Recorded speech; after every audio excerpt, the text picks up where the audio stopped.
Um, Thank you, everybody, to joining today. This is the first week of the Career Transition Series that Win is hosting. There is a lot of change happening in the world right now, and we have been receiving requests from people to host sessions around managing career change, particularly for the folks who are in DC, where there has been an enormous amount of change over the last few months. So this is number one of the series, and we are very pleased to welcome our speaker today, Dr. Sherryl Dimitry, who is going to talk about knowing your value and articulating your value proposition to potential employers. So Dr. Sherryl Dimitry is a change strategist, leadership coach, and systems thinker with more than 2 decades of experience guiding Fortune 500 companies, global firms, and federal agencies through transformation. She holds a Ph.D. in organizational systems with research on closing the gender gap in executive leadership, and her work has been featured in leading journals and conferences worldwide. After a career as a global talent leader and consultant, she now focuses on helping professional and executive women navigate bold career transitions with clarity, confidence, and purpose. In her new book, The Six-Week Career Makeover, she empowers women to pivot, reimagine, and rise into roles that align with their values. Welcome, Sherryl. Thank you so much for joining us today. Thank you, Zoe, and everybody. Welcome. I am so pleased to be here with you all. And but before we get started, before we start talking about articulating your value, I wanted to show you this picture. Yes, that's me in the 1960s, complete with a little bun top. My mother was a complete stylista. She made us matching dresses, including for my doll. And clearly, I was destined for a life of coordination and strategy. So now we're going to fast forward just a few decades. And that little girl really grew up to spend over 30 years helping leaders and organizations navigate big, messy changes. I've led transformation efforts in global corporations and federal agencies. I've guided talent strategies that have shaped thousands of careers and coached hundreds of leaders who went on to become successful executives. Along the way, I earned my PhD. I wrote a book. I've spoke about leadership and change, and I've even taught the next generation of leaders in their graduate level educational programs. But here's the thing, my real experience isn't just in systems and strategies, it's in people. It's in understanding how we grow, how we get stuck, how we find the courage to pivot when the world or our own lives demand it. And that's why I developed the Career Makeover program actually over the last 10 years, because careers aren't straight lines. They're living systems. They evolve, they surprise us, and sometimes they really need a bold redesign. So I'm asking you to listen to me, I guess, because I've lived this work from every angle as a leader, a teacher, a coach, and once upon a time, a little girl who just believed in possibility. So my job today is to help you see your own possibility more clearly and to give you the tools to design a future you want instead of waiting for it to happen to you. So I'm going to hopefully flip back and forth between my screen and not mess anything up. So in my 6-week program and in my book, clients and my readers, they don't even start working on their resume until week 4 of the 6-week program. And I use the analogy ready, aim, and fire throughout the book. And step 1 is really getting ready. It's unless you're grounded and centered and steady, your ammunition, which is your resume, your bio, your job search strategies, they're not going to reach their targets. So yes, we're going to talk about articulating, identifying and articulating your value for your next employer. But first, I want to talk to you about your values. When the ground shifts under you, values are the one thing you can stand on. If you don't know what matters most to you, the market's going to decide for you, and usually not in your favor. But when you're clear on your values and your worldview, you can make choices that not only get you back to work, but also keep you from ending up in a wrong place. So this isn't really about chasing a dream job. It's about anchoring yourself so that even when times are uncertain, you know what direction to move in. And so today I'm actually going to walk you through week 2 of the program, which is know your values and know your value. So I want to start with my voicemail message. And it says, you have reached the voicemail of Sherryl Dimitry. In order for me to return your call, I need you to answer the 2 esoteric and existential questions. Who are you and what do you want? Now, those questions are deceptively simple, but they really are at the heart of today's session. And let's see if I can, yay, okay. I can go back and forth, honest I can. In the book, Designing Your Life, How to Build a Well-Lived, Joyful Life, Bill Burnett and Dave Evans take the knowledge of design thinking, which was developed at Stanford University, and apply it to your personal life. So design thinking takes a systems view of a whole that's more than the sum of its parts. It looks at interrelationships and complexity, and even the evolutionary capacity of open and adaptive systems, especially our human systems. And they suggest thinking about your career from 2 foundational lenses. What is work to me? What's your work view? Which is, what's work to me? Why do I want to work? What defines good work or worthwhile work? And also your worldview. What's my view of life and what values matter most? And what experiences really give my life meaning? And when you put these together, you start to get your true north. And this isn't really about a perfect job description, it's about a direction. So instead of asking, which we often do, what do I want to do? Where should I work? What should I do for a living?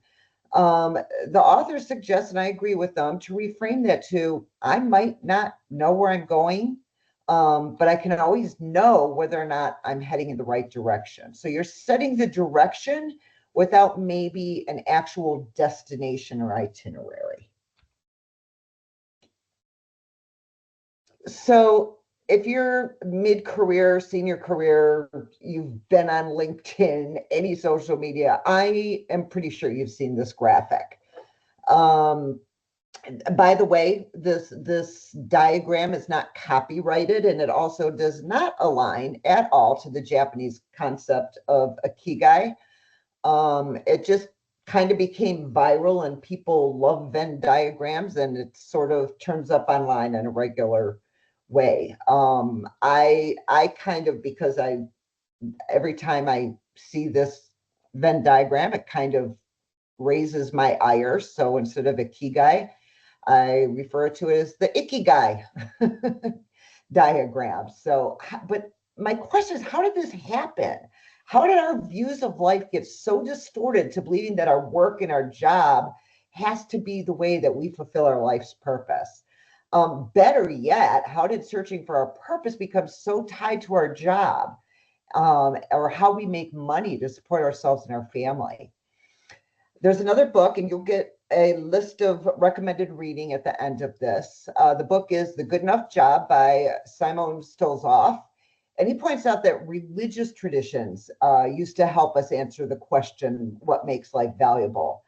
But really, honestly, no one changed sort of the drive to finding a job into a drive for meaning and purpose, like Richard Bolus did way back in 1970 with the very famous book, What Color is Your Parachute? Bolus has convinced every generation since then the way we should seek to fulfill our purpose is in our work.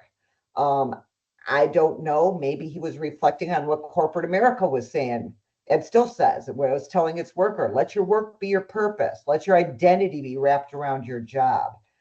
And we bought into that quote, do what you love and you'll never work a day in your life. But as Stolzoff wrote, expecting a job to deliver transcendence creates a massive opportunity for disappointment. He also noted, and I totally agree with this, when someone asks us, what do you do? We translate that question to who are you? You know, we used to get our values and meaning from religion, and now we're told what to value and how to find meaning from the popular culture, from your company's mission statement posters hanging in the lunchroom or flashing on the home screen of your intranet. In the US, especially, those dogmas actually tell us to worship consumerism and workism. Another author in The Atlantic reflected on this trend of shifting our thinking about meaning in an article from The Atlantic. And he wrote, in the past century, the American conception of work has shifted from jobs to careers to callings, from necessity to status to meaning. In an agrarian or early manufacturing economy where tens of millions of people perform similar routinized tasks, there are no delusions about the higher purpose of, say, planting corn or screwing in bolts. It's just a job. And he continued that our desks are never meant to be our altars. And he then reminded us to be a workist is to worship a God with firing power. There's another book, and I truly, truly strongly recommend this one. The author is Celeste Headley. The book is Do Nothing, How to Break Away from Overworking, Overdoing, and Underliving. And her assessment is we are driven, but we've lost sight long ago of what we're driving towards. And we judge our days based on how efficient they are and not how fulfilling they are. And she wrote, the Protestant work ethic viewed idleness as immoral and hard work as virtuous. I spent years administering, analyzing, reporting on employee engagement. So that was my job. Employee engagement is closely tied to retention. The cost of replacing employees is often 1.5 times an employee's salary. And engagement is also used by employers as sort of a trophy, and they use it as recruiting bait. But I'll tell you, no recent events underscore the charade more than those who have committed their lives to a life of civil service as a U.S. federal government employee. And earlier this year, those of you who were dedicated, purpose-driven, loyal, and engaged federal employees were given firsthand experience of the firing power of your employer, and especially the employer you were very committed to. And if you don't have a clear definition of your value system, it's too easy to find yourself defining success, meaning, and purpose by the cultural norms of popular media or your employer's expectation for your engagement and dedication and loyalty. I want to talk about the big myth of the dream job. In Parker Palmer's book, Let Your Life Speak, he begins with the belief that every person is born with a unique daemon or genius, something unique and special that we alone bring to the world. He wasn't writing about genius's intelligence, but the unmatched gift that's ours alone. So as I talk about identifying and naming your value, your genius, I'm leaning towards Palmer's definition here of your own unique genius. In the book, The Great Work of Your Life, author Stephen Cope talks about several geniuses, including Walt Whitman, Robert Frost, and some other more contemporary famous people, Rosa Parks, Judy Garland. I do believe some people are born to something. I also think most of us are born to be something, and honestly, in most cases, multiple things. Walt Whitman was a Civil Army nurse. Henry David Thoreau worked as a construction worker and a farmer to support his writing habit. As a matter of fact, Walden Pond was just a mile up the road from mom and dad's place, and Thoreau's mother would routinely bring him food and do his laundry while he was roughing it in Walden Pond. So it's important to remember sometimes we have to work to support our calling, our being, our unique gift. You know, in contrast, Judy Garland, Marilyn Monroe had enormously successful careers and equally famous and tragic personal lives. And according to some reading, Robert Frost had a pretty miserable personal life too. So as you're here and you're thinking about who you are and what you want and the value you bring to an employer or clients, You might be trying to put words to these questions. As my good friend Robert White used to say, it's simple, but it's sure not easy. And it's really hard to put words to your essence, to give a singular name or even a brief description of something so complex as here you are, of who you are, but it's important to start. For me, I rely on what others reflect back to me about who I am to them. And that's good enough for me because others know us better than we know ourselves most of the time anyway. And I never cease to be surprised by what others see in me. So before I give you the homework assignment to ask others what they see as your gifts and your value, I kind of want to share a story with you. I worked for Robert White, who is the founder of LifeSpring and Arc Worldwide, for 2 years when he was bringing his company, which was then called Extraordinary Living, back to the US from Hong Kong. I knew Robert because of my previous work for the WinStar Foundation, which is an environmental and humanitarian organization founded by singer-songwriter John Denver and Aikido master Tom Crum. At the John Denver Memorial Sanctuary in Aspen, Colorado, there are life-size stones carved with some of John's most famous song lyrics. But on the first stone near the sanctuary's entrance is John's Who I Am statement from one of Robert's leadership workshops that he did for the WinStar Board of Directors. And it says, "I'm a song, I live to be sung, and I sing with all my heart." And I want to take just a minute to share Robert's story about how John Denver discovered his own true gift during that workshop. So the exercise at the end of the training involves removing all the chairs and doing a series of stand-up conversations, one-on-one with each person, and usually about 30 people. And Robert instructs them to establish eye contact and then complete the sentence, "The gift I see in you is." And of course, after a few days, everybody knows each other pretty well. The receiver can only say thank you. No denials, no editing, no distracting or avoiding. And then they reverse roles. And then when that's complete, they're instructed to find a new partner and continue to repeat until you've delivered and received that message from everybody in the group.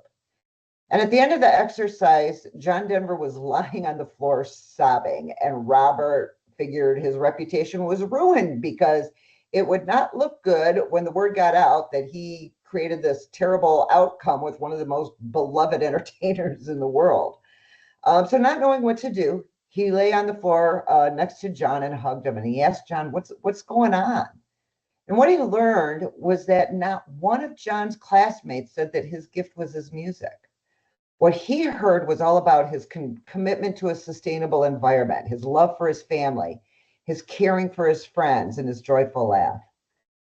He already knew he was a gifted musician and a poet. He didn't realize his gifts included being a good man. And he'd been living with doubts about that, about himself. And after he regained some composure, he told Robert, "I'm going to write a song about this." And Robert continues the story. For the next year, every time I saw John, I'd say, "Where's my song?" And he'd respond, "Oh, it's coming, it's coming." Of course, Robert never expected he'd write this song. He just kind of helped it as teasing between friends. But months later, John called him with an invitation to his home, and Robert told John he was too busy. Then John said, "Well, I'm heading on tour tomorrow, and if you don't come over, you're going to regret it for the rest of his life." So, of course, Robert went to John's house, and John led Robert into his kitchen, dragging his guitar behind him like a little kid. And John kept his promise, and he transformed "The Gift I See in You Is" into the song "The Gift You Are." And that time it was Robert in tears. So John then began using "The Gift You Are" as his encore set. And he would tell people in his audiences to be with someone that they were with and look them in the eye and say that. So at the end of this webinar, I am going to give this assignment to you. But first, I want to talk a bit about value. When we look at our work view and our worldview, we get clear on our values, what truly matters to us, and how our career aligns with those values and priorities. But articulating our value is equally critical. So today, typically, we default to seeing our sense of our skills and our intellect. And I want to take a few minutes to talk about this idea of your own unique genius. So before we keep searching for like a single word or a tiny little essence statement, I want to offer a more compassionate, I think, systems-minded frame for genius or daemon, one that accounts for different life paths and without making any of them less than. We tend to talk about genius as if it were an anointing, a singular beam of light that hits a chosen few and directs them down a narrow path. And the myth is neat and tidy, but it's very incomplete. And in real life, genius shows up kind of across the spectrum. The point isn't that to rank yourself, but it's to recognize your pattern and how it shows up in work and life. So if you visualize this bell curve on the far left tail begins with the avatars. Those are the rare individuals whose gift is not just extraordinary, but organizing. Their lives aren't guided by preference as much as necessity. They're vessels, an archetype, a living embodiment of some force that seems to speak through them. When we think of Whitman and Thoreau and Garland, we think of those avatars. And this whole idea that all we need to do is just identify our one true calling or our singular purpose, and our life and career will become instantly clear. That comes from pointing to these avatars, but it's a false narrative and kind of yet another Disney myth we've kind of been sold in our life.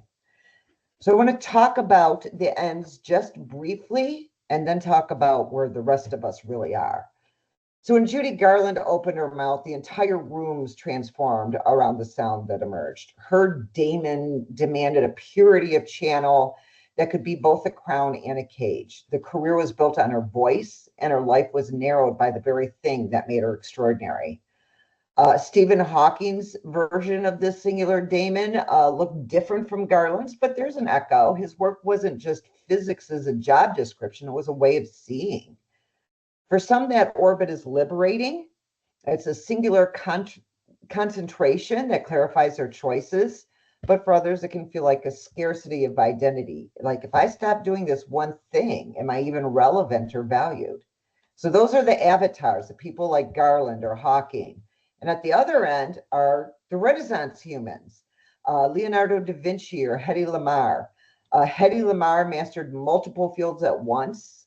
They're not dabblers or generalists, they're multidimensionals, those who have attained depth in multiple arenas, and they weave their fluency into new forms of creativity. Their genius refuses to specialize, and they're generative, and they challenge categories. Leonardo da Vinci did not toggle between being an artist and a scientist. He was both.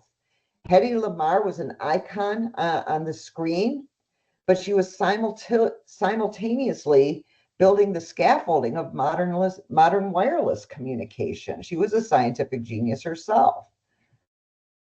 But that kind of brings us back to where most of us live. We don't live in those extremes. And that's good news, because the magic happens in the middle, where braiders and what I call braiders and weavers live. And that's where most of us are. And this is where I want to focus today. This central stretch of the curve is what I do call the braiders and weavers. But unlike avatars, our gifts don't combust in a singular flame. And unlike Renaissance mind, we don't stack discipline after discipline into cross-field expertise. We carry one or two strong strands deep enough to be respected, seen, even sought, and we combine them with a surrounding group of capacities, and we create value through connection. We build coherence through structured fluency. Those who lead systems change by integrating product, policy, and people. People that blend fluently across domains. They shape culture, they broker partnerships, and they scale insights. The middle can come with its own frictions. Hiring managers a lot of time will look at your breadth and say, oh, you're too good at too many things, which sometimes translates to, I don't know what job title to give you. Colleagues might misread your curiosity as a distraction. You may feel the tug of war between being the best at one thing and being valuable precisely because you're not trapped inside a box. So what I want to encourage you is not to amputate parts of yourself to fit a template. It's to own your pattern and narrate it clearly. There's a profound difference between being scattered and strategic. As a weaver, your value must be translated. Your narrative has to connect the strands. For example, I synthesize human dynamics and strategic planning so that complexity becomes executable. We need to reveal the shape of the whole. I combine coaching and data fluency and stakeholder stewardship to lead post-merger integration. The trap in the middle is dilution, being cast as a utility player when the real contribution is orchestration. The way out is to clean your pattern with rigor and grace, and don't apologize for your breadth. Name the ecosystem that allows you to lead. So to summarize, across the bell curve, the common source of suffering is a mismatch between your pattern and your environment. That's a design problem. It's not a failure of character. If your current role is squeezing your gift into contortions, you might need to renegotiate your role to fit the contours. And it's a landscape, not a ranking system, and you can shift your place on it. Design your life to match. If the team can't use you as you are, consider whether there's a better team for right now, or build a side platform where your unique genius can breathe while work catches up, whether it's a pro bono project or a collaboration with others who work like you. You don't need to burn down your life to honor your genius. You can tune the mix. And with that, I need to digress for just a moment. This slide that I'm going to talk about isn't actually in my book, but I want to share because I think it's relevant and important as we think about genius and gifts. So for centuries, we've been told that what makes us human, special, and unique above all other creatures on earth is our intelligence. We're told that emotions and intelligence were completely different things, and emotion is bad. I think perhaps artificial intelligence is kind of triggering a deeper existential crisis right now. Computers can work and think faster than we can. How can I possibly talk about my own genius? But I think it's time we develop a new paradigm about what it is to be human and where our genius really lives. I will say Descartes was wrong. His mind-body dualism placed emotion and bodily sensation as inferior to pure reason. And that influenced centuries of scientific and cultural thinking. Kant saw emotion as primitive and animalistic and a threat to rational governance and scientific inquiry. The Industrial Revolution prioritized detachment, control, predictability, and efficiency, and reinforced that whole philosophy that emotion is irrational and disruptive and unprofessional. And now AI is challenging the very pedestal we've built our sense of identity on. If we look to neuroscience and new understandings in neuroscience, we learn a lot, not just about intelligence, but about our humanity. And our genius isn't in our brains, it's in our bodies, it's in our instincts, in our gut. I call how we combine thinking with feeling and ethics and action, I refer to as the 5 E's. So the first one is that embodiment, or think muscle memory and tacit knowledge and intuition. We have emotions that guide our choices and connect us to other. We have ethics, which is our sense of fairness and empathy towards others' emotions and feelings. And we have a unique capacity for emergence. We learn to adapt and deal with uncertainty and complexity, and learn and create in real time, and especially with others. And finally, we can truly enact who we are in our genius. We live our values through what we actually do. And that's the kind of intelligence that no machine can replace. And it's a foundation for building a career that's resilient and human. And I want to talk just a minute about what that might look like.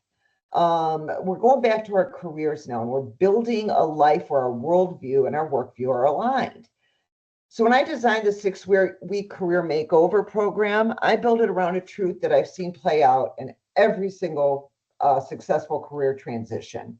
You don't leap from where you are today to your ultimate vision in one giant bound. You move in deliberate, functional steps, and each step teaches you something that you'll use in the next.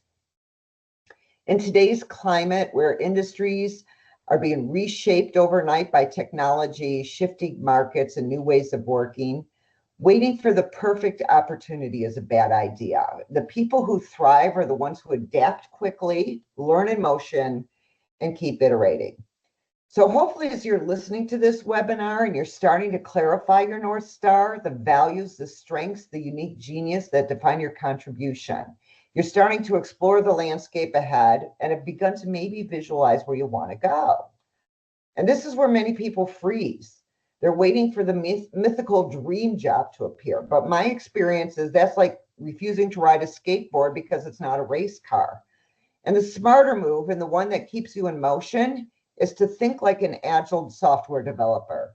You're going to start with a minimum viable product for your career and then iterate. So in traditional product development, you design and build each component separately. You've got the engine and the chassis and the wheels and the battery and the brakes. And in the end, you put them all together. You really hope they'll fit and work together. It's slow, it's risky, it's expensive, and worst of all, there's only one possible outcome. If you discover a flaw late in the process, you've already sunk enormous time and resources. But Agile flips the script. You start with a minimum viable product, something simple that works, even if it's not glamorous. So in a classic analogy, a skateboard could be an MVP, a minimum viable product. It does get you from point A to point B. And then maybe there you iterate. You're going to add some steering and some brakes and some efficiency. And then you're going to iterate into a go-kart that adds some power. And then you're going to maybe evolve and iterate into a basic car, which gives you some comfort and some speed and some reliability. The beauty is that in Agile, you can continue to iterate to a Formula One race car, peak performance, precision, and specialization. Each iteration is functional, it delivers value now, and it teaches you something you can use in the next. And I want you to think about your career the same way. So clarifying your values, your strength, your unique genius is your foundation. In Agile terms, this is your product backlog, the core capabilities, experiences, and motivations you bring to the table. Your skateboard might not be glamorous. It might be a job that simply pays the bills while giving you a foothold into a new industry, a chance to practice a new skill, expose you to a network you want to grow into. The key that is functional and it moves you towards something. Agile thrives in short cycles and constant feedbacks. And in career terms, what that means is you don't want to wait 5 years to decide if you're on the right path, and you need to check in regularly. Career sprint reviews might include asking trusted peers and mentors what value they see you delivering, or tracking which tasks give you energy and which drain you. You might notice which skills you're using most and which you're not getting to practice. And finally, you're going to watch for patterns for the type of problems you're asked to solve. The goal is to treat your career like a living prototype, always in beta and always improving. Excuse me. One of the biggest risks, I think, in career planning is waiting for the perfect role to appear before you make a move. It's like refusing to ride a skateboard because it's not a race car. The Agile mindset says ship something now, get into motion, learn from reality. It doesn't mean settling for misery. It means choosing roles that are good enough to teach you something valuable, even if they're not forever. And you can pivot faster when you're moving. Not every MVP, not every skateboard becomes a Formula race car. Some can become reliable sedans, others morph into motorcycles, and some get retired completely. Your career is the same way. It might not be a federal agency job where you're going to, make a G15 or an SES. It could be a high-level leadership role. Or you could end up developing a portfolio career that blends consulting and teaching and creative work. You might completely pivot into a new field. A lot of you right now are pivoting from the federal workforce into the private workforce, and that's okay. You're also going to be pivoting because of the impact that AI is having too. So keep that in mind. A downshift into part-time or project work for lifestyle reasons is also completely legitimate. I just want you to think in iterations. You can explore these without locking yourself into one forever. Your skateboard might feel humble, your bicycle might wobble, your go-kart might sputter, but each is a working, valuable stage in your journey. And the magic of Agile is you don't have to get it perfect the first time. You just have to keep building, learning, and iterating. Formula One isn't a job title. It's a career that's been shaped, tested, and refined to fit you and not the other way around. So that is your homework assignment. I'm going to give you these both. I want you to think about who you are and how it drives who you are at work. And I also want you to do the gift you are exercises. But let's start with the first one. I want you to write down a time when you felt you were adding value, when you were in flow, energized, and proud of what you contributed. Writing down your reflections is more valuable and has been proven to have more impact on learning than typing out notes or recording a lecture. If you hate to write, share your reflections verbally. The idea is to put words to help clarify and come up with actual tangible language. Think about your patterns and themes and activities that you find yourself doing, even if they aren't related to your primary job. I spent the last 7 years of my career in a Big Four consulting firm. So my job focused more on transformational change than on leadership development. But I found that still was what I did. I was still grooming managers and grooming directors within that Big Four environment, just because that's sort of core to who I am. One of the most powerful ways you can see your values is through others' eyes. John wrote the song The Gift You Are after hearing others tell him what they saw in him, and it wasn't about his music. I want you to go ask 3 to 4 people who know you well, colleagues, managers, friends, what they see as your unique gift. Ask them what they see as your most significant value. Ask them to tell you a story about an experience that they had with you that they valued. Capture their words, don't edit, don't argue, just listen, say thank you. Patterns are going to emerge, and that's your value. And that's the gift you bring. Write down what you hear, and it doesn't need to be work related. Identify those themes. That is going to help you, give you insight into your unique value and your genius. So just briefly to recap, and then we will get into a Q&A. I want you to know your values. What gives your life meaning, and how does work integrate to how you want to live your life? What role does work play in your life? Is your core identity tied to your career? What about how work integrates or supports the most important relationships in your life? What's your value? How do others tell you about the gift you are to them? Where are you by default on the genius spectrum? Are you more of an avatar, more of a Renaissance woman, or maybe somewhere firmly in between with the rest of us braiders and weavers? And how can you shape and shift and flex your default to support both your values and your career? And how can you create an agile career path that's resilient and include new requirements that were unexpected or unplanned? So before we wrap up, I want to thank Zoe and the Women's Infrastructure Network for hosting me today and for the important work that you do in building community. If anybody wants to go more into the ideas, they want the book, I've got the links here. I also have the list of the recommended readings, and I believe Wynn will be sending out the slides so you can get all of these.